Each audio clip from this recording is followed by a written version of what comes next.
নমস্কাৰ ছাত্ৰ-ছাত্ৰীসকল আজি সমাজ বিজ্ঞান বিষয়ৰ কেইটামান সম্ভাৱ্য প্ৰশ্নোত্তৰ তোমালোকলৈ লৈ আহিছো তোমালোকৰ কম্পাৰ্টমেন্টেল এক্সামৰ বাবে এই প্ৰশ্নখিনি তোমালোকে প্ৰিপেয়াৰ হ'বা গতিকে পলম নকৰি প্ৰশ্নবোৰলৈ আগবাঢ়িছো স্বদেশী আন্দোলনৰ সময়ছোৱাত জাতীয় কংগ্ৰেছে বংগ বিভাজনৰ বিৰুদ্ধে কি ভূমিকা পালন কৰিছিল স্বদেশী আন্দোলনৰ সময়ত ইয়াৰ উত্তৰখিনি হ'ব স্বদেশী আন্দোলনৰ সময়ত জাতীয় কংগ্ৰেছে বংগ বিভাজনৰ বিৰুদ্ধে গুৰুত্বপূৰ্ণ ভূমিকা গ্ৰহণ কৰিছিল বিভাজনৰ পূৰ্বে কংগ্ৰেছে প্ৰথমতে সামাজিক আৰু অৰ্থনৈতিক বিকাশৰ ওপৰত গুৰুত্ব দিছিল অৱশ্যে বিভাজনে জাতীয় কংগ্ৰেছৰ বাবে এক নতুন যুগৰ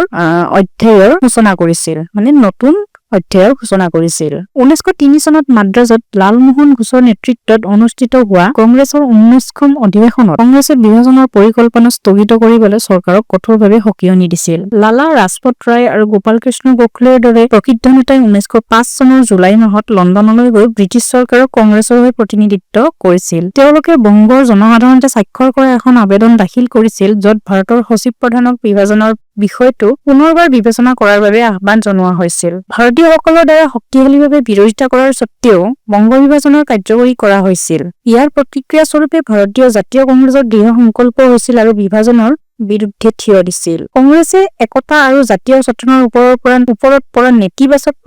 প্ৰভাৱবোৰ চিনাক্ত কৰিছিল আৰু বিভাজনৰ বিৰুদ্ধে সক্ৰিয় প্ৰতিবাদী সমদল সংগঠিত কৰিছিল 1911 চনত ব্ৰিটিছ চৰকাৰে সিদ্ধান্তটো সলনি কৰিবলৈ বাধ্য হৈছিল আৰু বংগক পুনৰ একত্ৰিত কৰা হৈছিল এই ঘটনাই ভাৰতীয়সকলক স্বাধীনতা আৰু নিজস্ব চৰকাৰৰ স্বৰাজৰ বাবে এক সূচনা প্ৰদান কৰিছিল য'ত ভাৰতীয় জাতীয় কংগ্ৰেছে আন্দোলনৰ মুখ্য শক্তি হিচাপে কাম কৰিছিল এইবোৰ তোমালোকৰ লং কুৱেশ্চন হিচাপে দিছো 5 নম্বৰ আহিব এইবোৰ কুৱেশ্চনত তোমালোকে এনেকে প্ৰিপেয়াৰ কৰিবা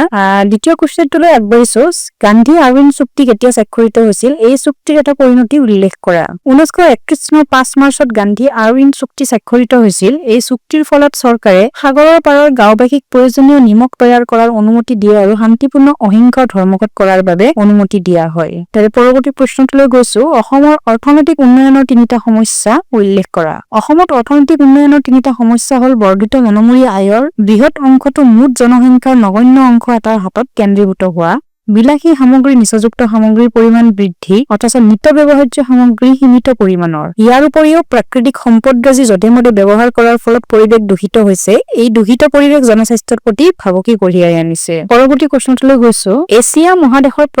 প্ৰাকৃতিক বৈশিষ্ট্যসমূহ চমুকৈ আলোচনা কৰা এইটো 5 নম্বৰৰ কাৰণে আহিব এছিয়া মহাদেশৰ সুউচ্চ পৰ্বতমালা আৰু মালভূমিৰ অৱস্থিতি আৰু আনফালে নদী উপত্যকা নিম্নভূমি আৰু সমভূমিৰ উপস্থিতিয়ে এছিয়া মহাদেশৰ ভূ-প্ৰকৃতিৰ যথেষ্ট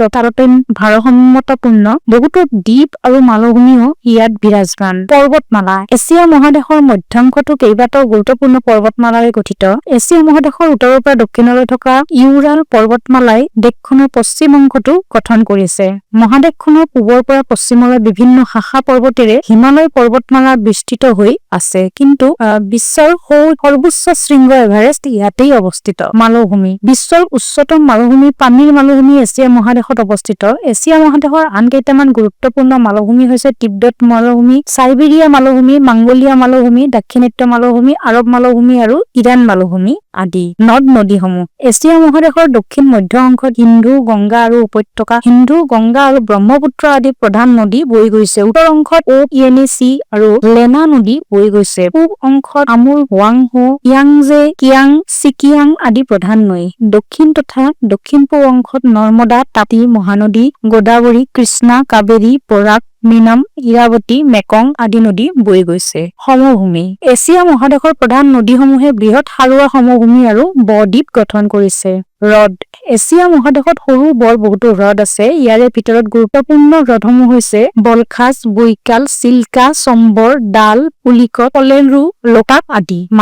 মৰুভূমি এছিয়া মহাদেশত থৰ আৰু আৰব মৰুভূমিৰ দৰে উচ্চ মৰুভূমিৰ লগতে গোবি মৰুভূমিৰ দৰে শীতল মৰুভূমিও আছে দ্বীপ প্ৰশান্ত মহাসাগৰৰ প্ৰায়বোৰ দ্বীপেই এছিয়া মহাদেশৰ অন্তৰ্গত এই দ্বীপসমূহ হৈছে Japan Taiwan Philippine Java Sumatra আৰু বৰ্ণীয় আদি। আন্দামান নিকোবৰ, শ্ৰীলংকা, লক্ষাদ্বীপ, মালদ্বীপ, বাহৰেইন আদিৰ দৰে ভাৰতৰ মহাসাগৰৰ দ্বীপসমূহ এছিয়া মহাদেশৰে অন্তৰ্গত। পৰৱৰ্তী প্ৰশ্নটোলৈ গৈছো। ভাৰতৰ ৰাষ্ট্ৰীয় মানৱ অধিকাৰ আয়োগৰ গঠন আৰু কাৰ্যাৱলী চমুকৈ বৰ্ণনা কৰা। ভাৰতবৰ্ষত 1993 চনৰ 28 ছেপ্টেম্বৰ তাৰিখে ভাৰতৰ ৰাষ্ট্ৰপতিৰ দ্বাৰা জাৰি কৰা এখন অধ্যাদেশৰ জৰিয়তে 12 অক্টোবৰ তাৰিখে ৰাষ্ট্ৰীয় মানৱ অধিকাৰ আয়োগৰ গঠন কৰা হয়। 1994 চনৰ 8 জানুৱাৰী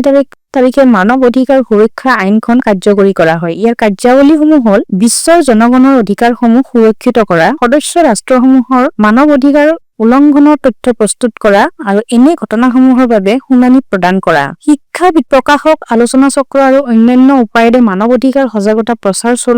চলোৱা,